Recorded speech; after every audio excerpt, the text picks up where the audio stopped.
الذي نحمده ونستعينه ونستغفره ونؤمن به ونتوكل عليه ونعوذ به من شرور أنفسنا ومن سيئات أعمالنا من يهده الله فلا مضل له ومن يضلل فلا هادي له ونشهد أن لا إله إلا الله وحده لا شريك له ونشهد أن محمدا عبد الله ورسوله أرسله الله تعالى بالهدى ودين الحق ليظهره على الدين كله وكفى بالله شهيدا فصلى الله عليه وسلم تسليما كثيرا ثم أما بعد فإن أصدق الحديث كتاب الله وخير الهدي هدي محمد صلى الله عليه وسلم وإن شر الأمور محدثاتها وإن كل محدثة بدعة وكل بدعة ضلالة وكل ضلالة في النار.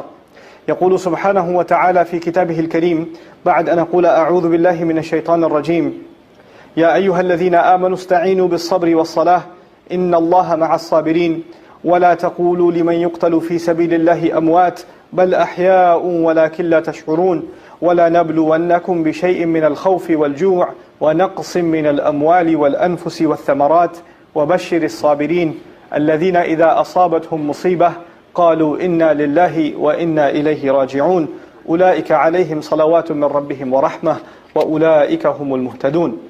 رب اشرح لي صدري ويسر لي أمري واحلل عقدة من لساني يفقه قولي واللهم ثبتنا عند الموت بلا إله إلا الله واللهم اجعلنا من الذين آمنوا وعملوا الصالحات وتواصوا بالحق وتواصوا بالصبر آمين يا رب العالمين.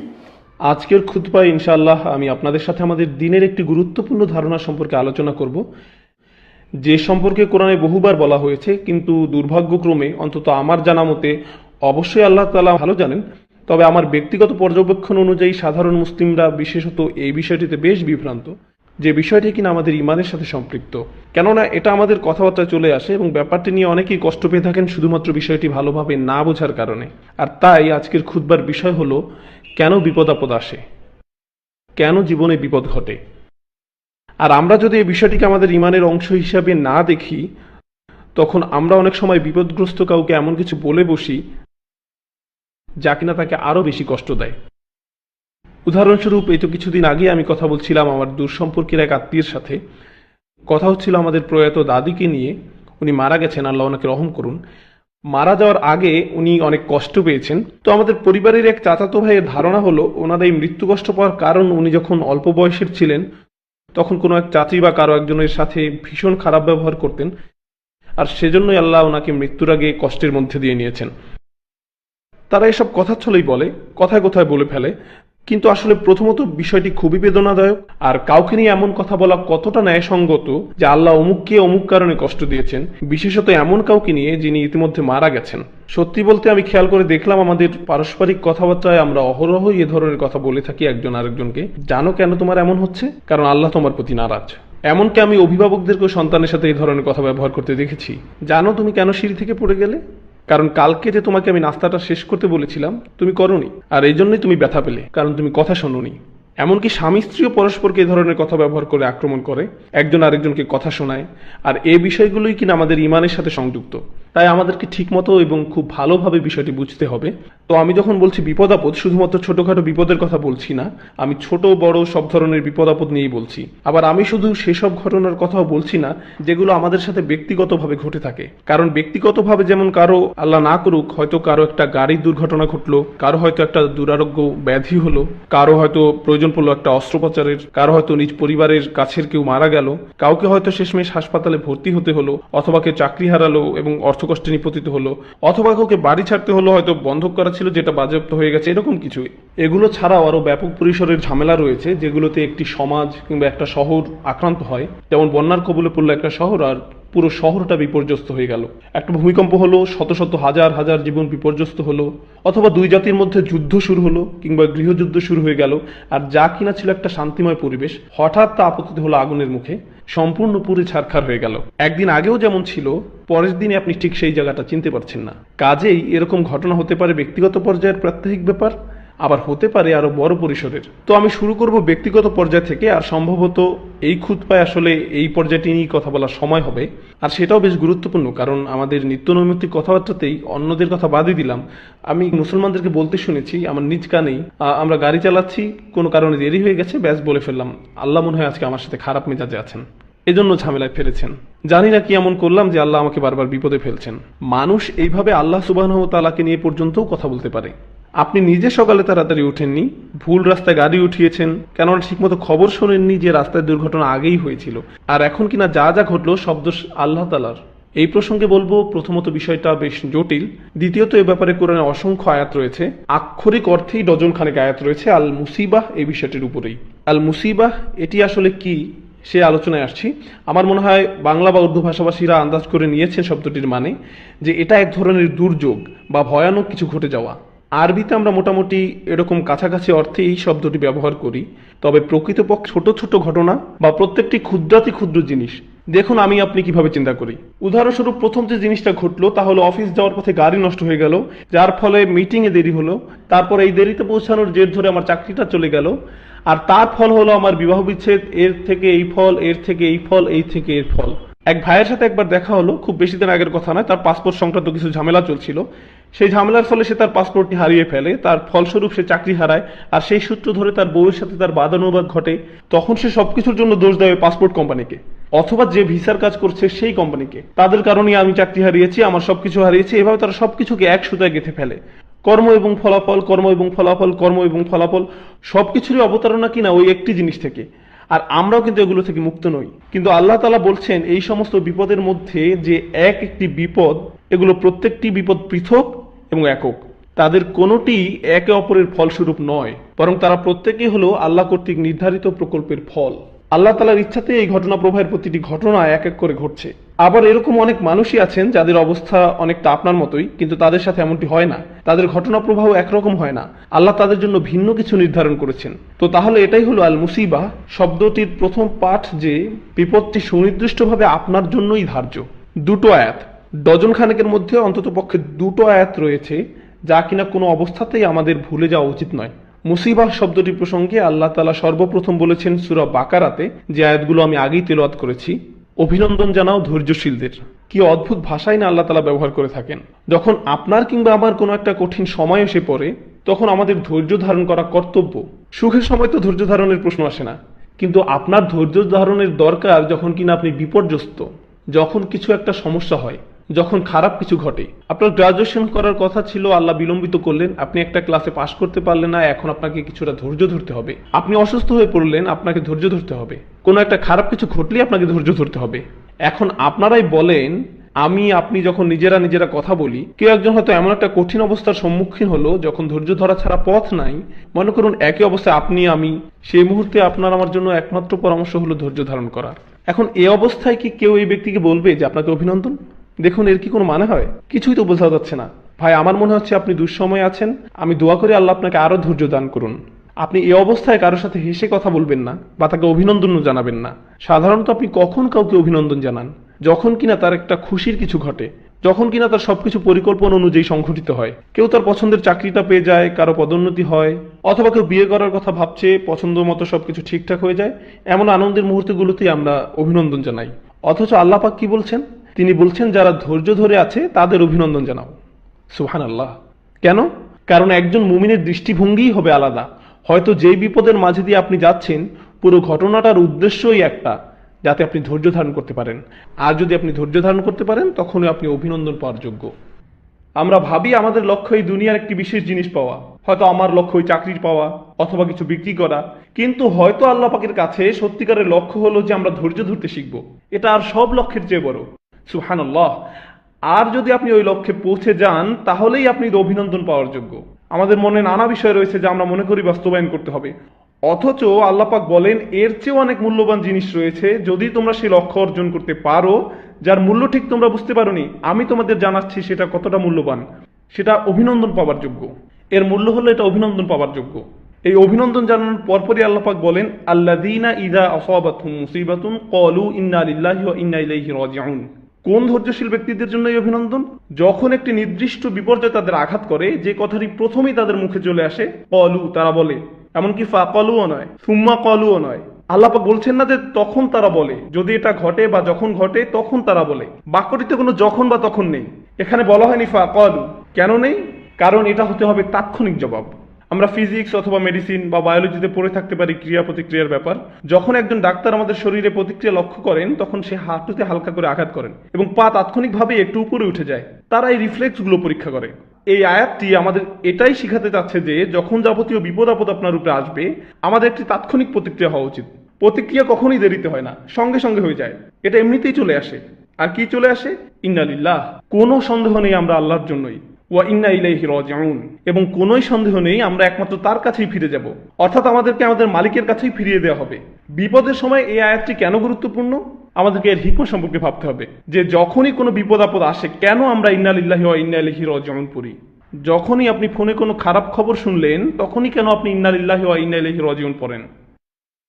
এখন প্রথমে বুঝতে চেষ্টা করুন যে আপনি যদি এটা বলেন, তাহলে কুরআন আপনার জন্য একটি পুরস্কার বরাদ্দ করেছে। প্রথমে আমি আপনাদের সাথে সেই পুরস্কারটি শেয়ার করতে চাই। ঠিক আগের আয়াতটিতে আল্লাহ আদেশ করেছিলেন মুমিনদেরকে অভিনন্দন জানাতে। এখানে আদেশটি হলো আমর ফিল মুফরাদ। এখানে বহুবচন অবাশশির সাবিরিন বলা হয়নি, বরং বলা হয়েছে অবাশশির সাবিরিন, যা এক বচন। অভিনন্দন জানান তাকে যার ধৈর্য রয়েছে। এখানে অভিনন্দন জানানোর আদেশটি এক বচনে ব্যবহৃত হয়েছে। আর যখন আল্লাহ পাক শুধুমাত্র একজনকে আদেশ করছেন, তখন এটি আমাদের নবী সাল্লাল্লাহু আলাইহি সাল্লামের উপর সরাসরি আদেশ। অর্থাৎ রাসূল সাল্লাল্লাহু আলাইহি সাল্লাম তার নিজ মুখ থেকেই ধৈর্যশীলদের অভিনন্দন জানাবেন। আর এর পরের আয়াতটিতে তিনি বলছেন, যারা ইন্না লিল্লাহি ওয়া ইন্না ইলাইহি রাজিউন বলছে বিপদের সময়, আল্লাহ পাক আমাদেরকে তাদের অন্তর্ভুক্ত করুন। যখন আমরা কিয়ামতের দিন দাঁড়িয়ে থাকবো, আমরা যেন তাদের অন্তর্ভুক্ত হই যাদের রাসূল সাল্লাল্লাহু আলাইহি সাল্লাম নিজে অভিনন্দন জানাবেন। এই আয়াতটিতে এটাই বলছে যে রাসূল সাল্লাল্লাহু আলাইহি সাল্লাম নিজে তাদেরকে অভিনন্দন জানাবেন যারা এই কাজটি করে। আর আমরা অবশ্যই তার কাছ থেকে অভিনন্দন পেতে চাই। যখন আমাদের পরিবারের কেউ আমাদের অভিনন্দন জানায়, তখন এক ধরনের অনুভূতি হয়। যখন স্কুলের প্রিন্সিপাল অভিনন্দন জানায়, তখন এক ধরনের অনুভূতি হয়। আবার যখন ভার্সিটির ডিন আমাদের অভ্যর্থনা জানায়, তখন এক রকমের অনুভূতি হয়। আর যখন রাসূল সাল্লাল্লাহু আলাইহি সাল্লাম ওই ধৈর্যশীলদের অভ্যর্থনা জানাবেন, আল্লাহ পাক তাকে আদেশ করেছেন তাদের অভিনন্দন জানাবার জন্য। আমরা অবশ্যই সেই ধৈর্যশীলদের একজন হতে চাই। এটাই সেই পুরস্কার। এখন আমরা ইন্না লিল্লাহি ওয়া ইন্না ইলাইহি রাজিউনে ফিরে যাই। কিছু উদাহরণ দেওয়া যাক। আমি জানি আপনাদের কারো কারো সমস্যা হয়তো এর চেয়ে অনেক বড় যে উদাহরণটি আমি দিচ্ছি আমার কল্পনা থেকে। আপনারা আমার ব্যাপারেই ভাবুন উদাহরণগুলো। ধরুন আমি একটি প্রাইভেট কার ড্রাইভ করছি, একদম নতুন কেনা, কিন্তু কিছুক্ষণ পরেই গাড়িটিতে কোনো একটি সমস্যা দেখা গেল। বাধ্য হয়ে গাড়িটি সাইড করে রাস্তার পাশে রাখতে হলো। প্রচন্ড রাগ হলো আমার। অনেকগুলো টাকা দিয়ে গাড়িটা কিনলাম, কিভাবে হতে পারে এমন কিছু? জরুরি একটা কাজ মিস হয়ে যাচ্ছে, এই গরমে জ্যামের মধ্যে আটকে আছি, ওইদিকে এসিটাও ঠিক মতো কাজ করছে না। এই সব কিছুই নিজের মনে ভাবছি। কিন্তু একজন সত্যিকারের মুমিন হিসাবে যেটা ভাবা উচিত তা হলো ইন্না লিল্লাহি ওয়া ইন্না ইলাইহি রাজিউন। কেন? কারণ আমি ভাবছি গাড়িটার উপর আমি বিরক্ত, কারণ আমি এটার মালিক, গাড়িটা আমারই। কিন্তু আমি নিজেকে মনে করিয়ে দিচ্ছি যে আমি কিছুরই মালিক নই, বরং আমি নিজেও অন্য কারো সম্পত্তি। আমি একমাত্র আল্লাহর, তিনি তো আমার মালিক। কোনো সন্দেহ নেই আমি তারই জন্য। কিভাবে তাহলে আমি অভিযোগ করব কিছুর ব্যাপারে? আমি তো কিছুরই মালিক নই। মানুষ তখনই রেগে যায় যখন সে প্রাপ্য কিছু আশা করে। যখন আমার কিছু পাওয়ার কথা ছিল, যখন আমার ফোন ঠিক মতো কাজ করছে না, গাড়িটা ঠিকভাবে কাজ করছে না, লাইটটা অন হচ্ছে না, যখন প্রাপ্য কিছু আমরা না পাই, তখনই আমরা রেগে যাই।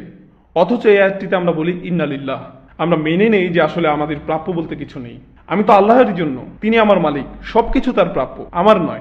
এটা সব কিছুকে শান্ত করে দেয়। তখন এই দুনিয়ায় আমরা যা পাই সবকিছু উপহার স্বরূপ। এমন কিছু নয় যে আমরা অর্জন করি, বরং উপহার মাত্র। আর যখন কিছু পাই না, তখন বুঝতে পারি যে এটা তো আমার প্রাপ্যই নয়। আমরা আমাদের হাতকে খুব স্বাভাবিক কিছু মনে করি, আমাদের চোখকেও তেমনি স্বাভাবিক কিছু মনে করি, আমাদের নাককেও খুব স্বাভাবিক কিছু মনে করি, আমাদের জিহ্বাকে স্বাভাবিক কিছু মনে করি। আমি যে আপনাদের সামনে দাঁড়িয়ে কথা বলছি, আমি যে আপনাদের সাথে কথা বলতে পারছি, সব কিছুকে আমরা একদম স্বাভাবিক কিছু বলে মনে করি। কিন্তু এই জিহ্বার মালিক আমি নই। আমি তো কাউকে এর জন্য টাকা দেইনি, একমাত্র আল্লাহ পাকই এটির মালিক। তাই যদি কখনো তোতলামি চলে আসে, ইন্না লিল্লাহ। আর এই সমস্যাটার দ্বিতীয় অংশ, আল্লাহ পাক কিভাবে আমাদের ধর্মের সকল সমস্যার সমাধান দেন, কি জ্ঞান গর্ভ দিক নির্দেশনা না আল্লাহ আমাদের দিয়েছেন যখন আমরা বিপদে পড়ি। দ্বিতীয় অংশ হলো ওয়া ইন্না ইলাইহি রাজিউন। কোনো সন্দেহ নেই তার কাছে আমরা ফিরে যাব। কেন এটা গুরুত্বপূর্ণ? কারণ আমি আপনি এই মুহূর্তে যে বিপদেই থাকি না কেন, সেটা চিরস্থায়ী নয়। চিরস্থায়ী নয় সেটা। হোক সেটা টাকা পয়সার সমস্যা, স্বাস্থ্যগত সমস্যা, পরিবার নিয়ে সমস্যা, ইমোশনাল সমস্যা, শারীরিক সমস্যা, যেটাই হোক, কোনোটাই চিরস্থায়ী নয়। কারণ আমি আপনি আমরা নিজেরাই চিরস্থায়ী নই। যখন আমরাই স্থায়ী নই, তাহলে আমাদের সমস্যাগুলো কিভাবে স্থায়ী হবে? আমরা নিজেরাই আল্লাহ পাকের কাছে ফিরে যাব। এই সমস্যাটা তো কিছুই নয়, বরং ভুলে যান এটি, কারণ আমরাই তো থাকবো না। শুধু যে ঝামেলাগুলো থাকবে না তা নয়, আমরাই থাকবো না, আমাদেরকে আল্লাহর কাছে ফিরে যেতে হবে। সবকিছু সঠিক দৃষ্টিকোণ থেকে বিচার করুন, আর তখনই আপনি বুঝতে পারবেন যে আসলে আপনার কি নিয়ে চিন্তা করা উচিত। সার্বিক দিক থেকে সবকিছু বিচার না করলে যে কোনো ভুল ব্যাপারে আপনি মনোনিবেশ করতে পারেন। আমার শিক্ষক সবসময় একটা উদাহরণ দিতেন যে যদি কোনো বিল্ডিং এর ভিতরে থাকো, যদি সেখানে আগুন লাগে, আপনি সেই দালানের ভিতরে আপনি কারোর সাথে ঝগড়া করছেন যে কোন দেয়ালে কোন রং করা যায়। আমার মনে হয় ধূসরের সাথে নীল রংটা ভালো লাগছে। জনাব, বিল্ডিং এ আগুন লেগেছে, আমাদের এখন সবার আগে পানি দরকার, আগুন নিভাতে হবে, এখান থেকে বের হতে হবে। এখানে আগের কাজ আগে করতে হবে। যখন আমরা পুরো প্রেক্ষাপট বুঝবো যে আরো বড় সমস্যা আছে, আর সেই সমস্যাটি হলো যে আমরা এখনো মেনে নেইনি আমরা আল্লাহ পাকের জন্য। হয়তো কখনো কখনো আমি আপনি সমস্যার মধ্যে যাই এই জন্যই যাতে আল্লাহ পাক আমাদের মনে করে দিতে পারেন যে আমরা সবাই আল্লাহর জন্য। হয়তো আমি আপনি কোনো বিপদের মধ্যে দিয়ে যাচ্ছি এই জন্যই যে আল্লাহ আমাদেরকে সেই পুরস্কারটি দিতে চান যে আমরা শুধু জিহ্বা দিয়ে বলবো না, আমরা মন থেকে বলবো ইন্না ইলাইহি রাজিউন। শুধু এটাই অনেক বড় এক পুরস্কার। এটা যদি আমরা মনে গেঁথে নিতে পারি তবে ধৈর্য ধরা তখন অনেক সহজ হয়ে যাবে। আর যদি আমি আপনি ধৈর্য ধরতে পারি, আল্লাহ পাক আমাদের ধৈর্যশীলদের অন্তর্ভুক্ত করুন, তবেই আমরা রাসূল সাল্লাল্লাহু আলাইহি সাল্লামের অভ্যর্থনা পাব। শেষ বাকি কয়েক মিনিটে আমি বলতে চাই, এটা ছিল দুটো আয়াতের একটি যে ব্যাপারে আমি কথা বলতে চেয়েছিলাম। বিপদের প্রতি আমাদের প্রতিক্রিয়া হলো ইন্না লিল্লাহি ওয়া ইন্না ইলাইহি রাজিউন। কিন্তু এখন শেষ কিছু মিনিটে আমি অন্য একটা বিষয় নিয়ে কথা বলতে চাই। জীবনে যত বিপদ আসে, সমস্যা বা চ্যালেঞ্জের মুখোমুখি হতে হয় তা নিয়ে। আর সেটা হলো, কোরআনে দু ধরনের আয়াত আছে। এক ধরনের আয়াতে আল্লাহ পাক বলেন যা কিছু তোমাদের ক্ষেত্রে ঘটে, মা আসাবা মিন মুসিবাতিন ফিল আরদি ওয়ালা ফি আনফুসিকুম ইল্লা ফি কিতাবিন মিন ক্বাবলু আন নাবরাআহা। জীবনে যত রকম বিপদ হয়, যেখানেই হোক, যার উপরই হোক, এমন কোনো বিপদ নেই আকাশে মাটিতে, যেখানেই হোক, যেখানেই ঘটুক, যেটা আগে থেকে কিতাবে লেখা নেই। এটা পূর্ব নির্ধারিত, অর্থাৎ যে আল্লাহ পাকের কদর যেটা হবেই। ধরুন একজন খুব অল্প বয়সে মারা গেল, আপনি এটা বলতে পারেন না যে আহা বেচারা পুরো জীবনটা সামনে পড়েছিল। না, তার ছিল না, এরকম কিছুর অস্তিত্ব নেই। তার জীবনটা ওইটুকুই নির্ধারিত, এই দুনিয়াতে তার সময় ওইটুকুই ছিল। আমার এই দুনিয়াতে থাকার সময় নির্ধারিত, আপনার সময় নির্ধারিত। আপনি বিভিন্ন কবরস্থানে গেলে দেখবেন কারো জন্ম 1901 সালে, মারা গেল 2013 সালে। আবার এটাও দেখবেন যে কেউ জন্ম নিল 2013 সালে, আবার মারা গেল 2013 সালে। এমন কবর আপনি পাবেন। আর এটা আল্লাহ পাক আগে নির্ধারণ করে রেখেছেন যে কতটুকু সময় আমরা প্রত্যেকে এই দুনিয়াতে থাকবো, এটা নির্ধারিত। আপনি বলতে পারেন না যে আজ যদি সে বেঁচে থাকতো, না না না না না, কারণ এটা ঠিক করা ছিল আগে থেকেই। আরেকটি ব্যাপার আল্লাহ পাক বলেন মা আসাবা বিমুসিবাতিন ইল্লা বিইذনিল্লাহ। আল্লাহ পাকের অনুমতি ব্যতীত কোনো বিপদ আপদ তোমাদের উপর পড়ে না, আল্লাহর অনুমতি ব্যতীত, আল্লাহর অনুমতি ব্যতীত। আর সত্যিকার ইমানদারদের দিকে তাকান, তারা কি দারুণ কথাই না বলে, কুল লা ইউসিবানা ইল্লা মা কাতাবাল্লাহু লানা হুয়া মাওলানা। এটা অবিশ্বাস্য।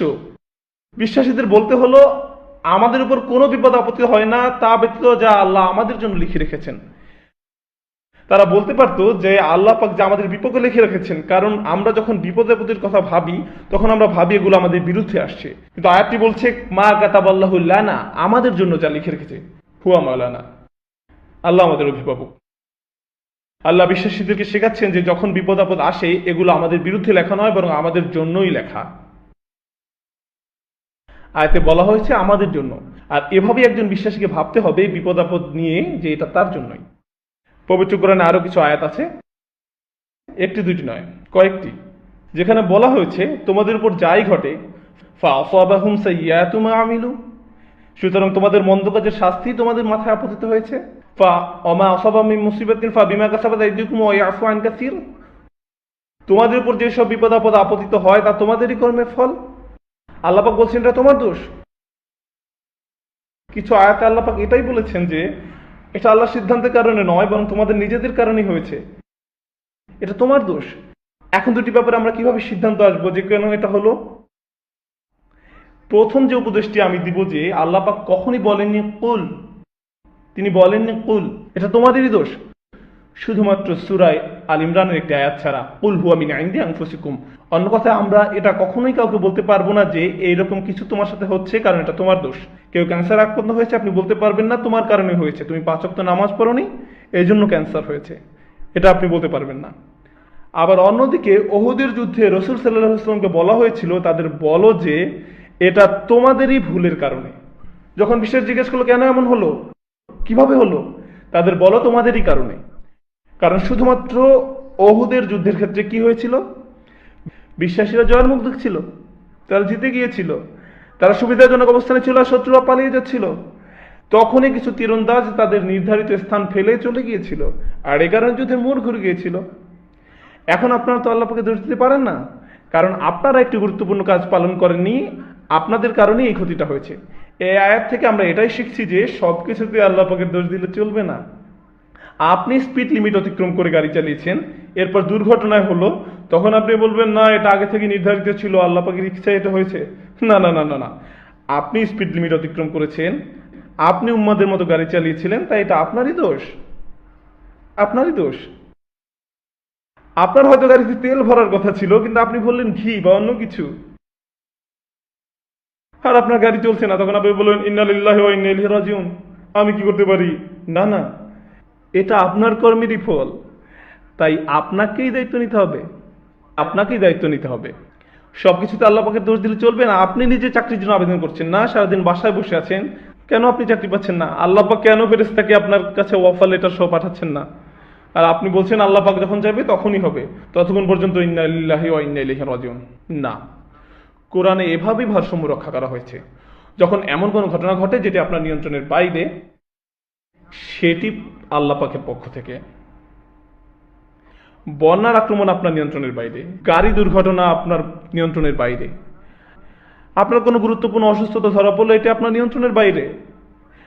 কিন্তু অসুস্থতা হওয়ার কারণ যদি হয় আপনি দিনে 4 প্যাকেট সিগারেট খান, আপনার ডাক্তার বললো যে আপনি ডায়াবেটিকের পেশেন্ট, আর আপনি আবার আপনার চিনিতে কিছুটা চা ঢেলে খান, আপনি এরকম কিছু যদি করেন তাহলে আল্লাহ পাকের দোষ করতে পারবেন না।